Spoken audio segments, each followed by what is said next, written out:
कुठलाही सण असो, सर्वात प्रथम आपल्याला डोळ्यासमोर दिसते ती काजू कतली। तुम्ही बाजारातून काजू कतली आणली तर त्यात तुम्हाला भेसळ मिळते आणि तेही दाम दुप्पट भावात। मी फक्त 2 वस्तूंपासून न बिघडता घरीच स्वस्तात आणि परफेक्ट काजू कतली अगदी सोप्या पद्धतीने स्टेप बाय स्टेप बघूया। ही काजू कतली बनवताना पाक करायची झंझट नाही, मावा, कंडेन्स मिल्क काहीही बाजारातून विकत जाऊन आणायची गरज नाही। तर माझ्या रेसिपीने तुमची काजू कतली 100% परफेक्ट बनणार आहे।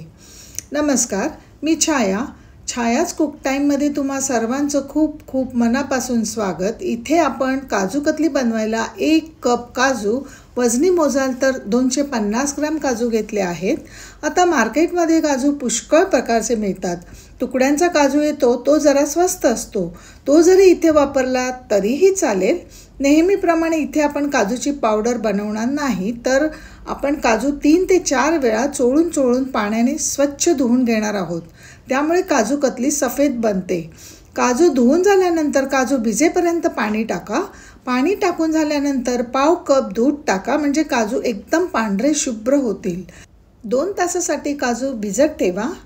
आता 2 तासानंतर काजू छान फुलून आले आहेत। काजू भिजवलेलं पाणी फेकून द्या। मिक्सरचं भांडं घ्या, त्यात काजूची एकदम फाईन पेस्ट तयार करून घ्यायची आहे। पेस्ट करताना मिश्रण ड्राय वाटत असेल तर 2-3 चमचे पाणी टाका आणि पुन्हा मिक्सरमधून फिरून बारीक पेस्ट करून घ्या।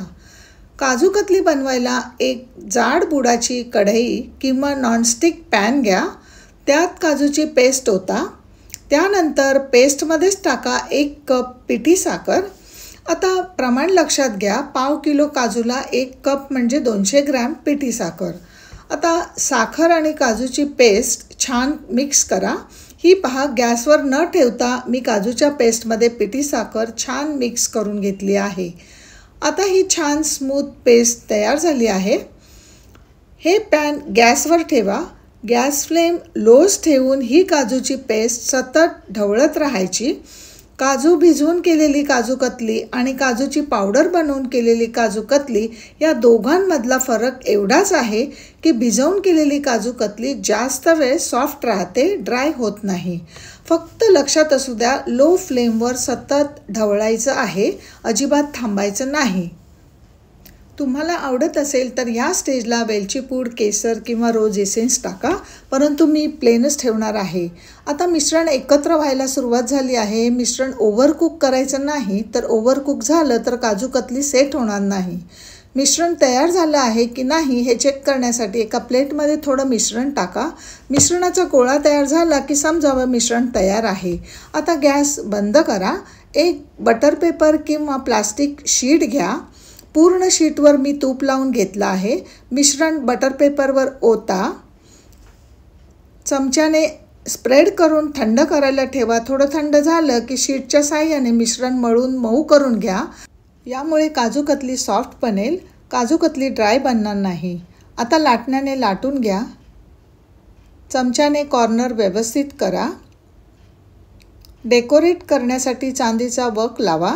ऑप्शनल आहे, नाही लावला तरी चालेल। तुकड्यांमध्ये कापून घ्या। ही काजू कतली थोडी थंड होऊन सुकू द्या। आता तुम्हाला इच्छा झाली ना काजू कतली बनवायची, तर वेळ न घालवता आता लगेचच सुरुवात करा। ही घ्या, मिठाईच्या दुकानात काजू कतली मिळते अगदी तशीच, ते पण स्वस्तात, स्वच्छ आणि प्युअर टेस्ट। अशी काजू कतली आपण घरच्या घरीच तयार केली आहे।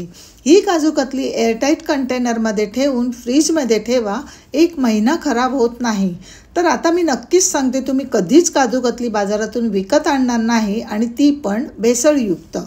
व्हिडिओ आवडला तर लाईक, शेअर आणि आपलं चॅनल छायाच कुक टाईमला सबस्क्राईब करायला विसरू नका। थँक्यू फॉर वॉचिंग छायाच कुक टाईम।